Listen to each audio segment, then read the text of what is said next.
This is a quick video about some Technics SB 7000 linear phase speakers. I've got two sets. One I'm working on.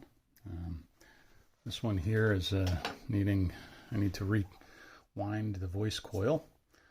These came with some .12, which is around like I guess about a 36 AWG wire size, of copper-clad aluminum with a enamel coating on it to prevent shorting.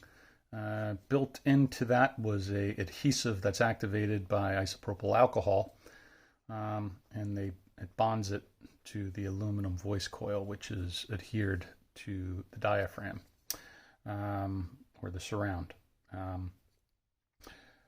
You don't want to take this off of the surround because there's no way to shim these.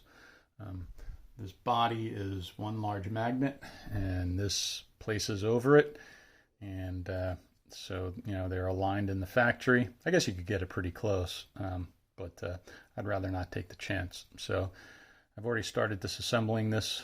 I will finish removing the surround and diaphragm very carefully, and then I've found some you can't find this original wire anywhere, so I went with a .11 solid core instead of this copper coated aluminum. I went down a size because the copper is heavier and it's more conductive.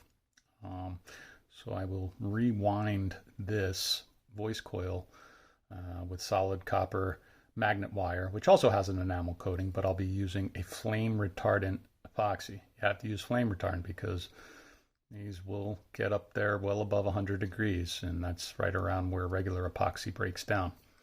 So that's the tweeter. It's a dome tweeter, 1.25 inches. The mid-range is a 4.75 driver, and this is a 13.75 inch driver. Very interesting size. The surrounds on these are very good condition. You'll often see these surrounds rotted out or just torn or punctured or decayed. This top stuff here, this is glue that had a sound dampening foam to prevent reflection. The idea with these are that when a square wave leaves your amplifier, in this case a receiver, and it enters the crossover network of a typical speaker, then that square wave is broken down, and by the time it leaves three different speakers or two different speakers, whether it's a two-way or three-way speaker system, it reaches your ear out of phase. All right, so you're getting kind of the mids, the highs, the lows, all at different timing. So the idea with these was to deliver a square wave that exits the receiver, the amplifier, through their very complicated crossover, which is very nicely designed, to the human ear as still a square wave. They sound phenomenal. I've had lots of speakers. I still have a good number of speakers.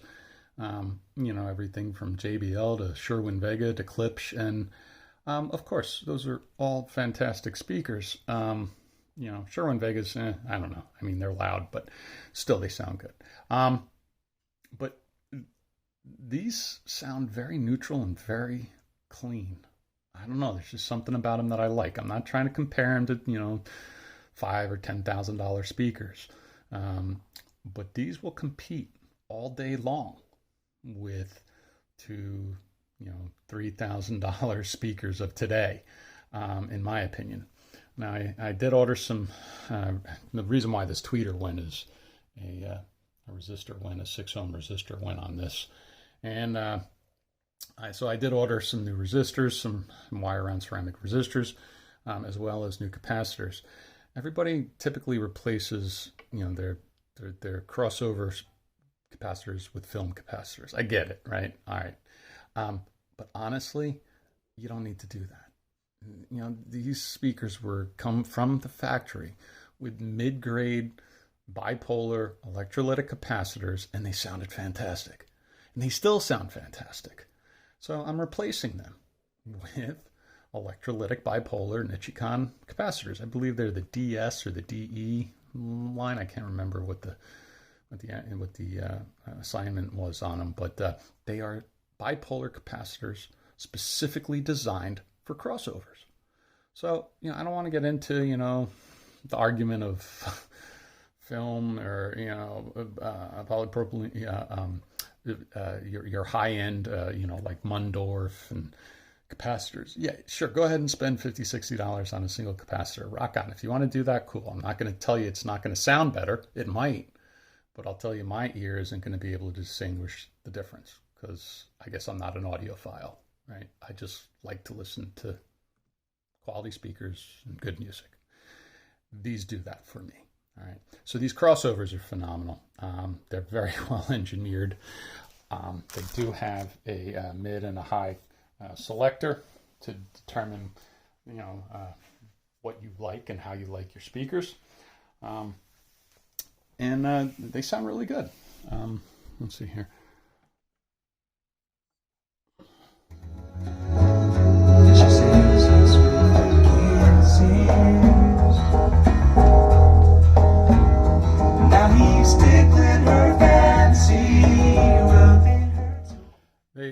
I enjoy these speakers very much. I can't play much because YouTube will ban me. And all I've got is an SX980.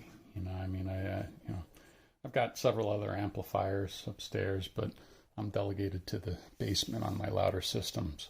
But this is really my most powerful unit, which is about 80 watts per channel.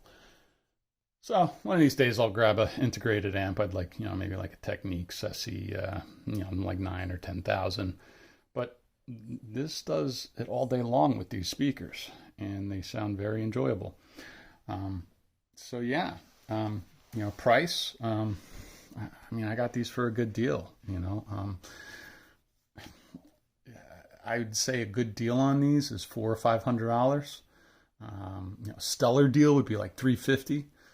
Which you don't see very often unless they're missing the grills. But you can get $600, $700, $800 for these all day long if they're in good shape. I do have the top dust covers for them as well as the fronts. So and these these drivers are all very good condition. So these are once I get done restoring them, these will be close to mint. But yeah, really like these speakers. Trying to think if there's anything else about them. If you're looking for a little info on SB 7000s, they're 100 watts. They're rated, for 150 is the maximum, but they are a power hungry speaker.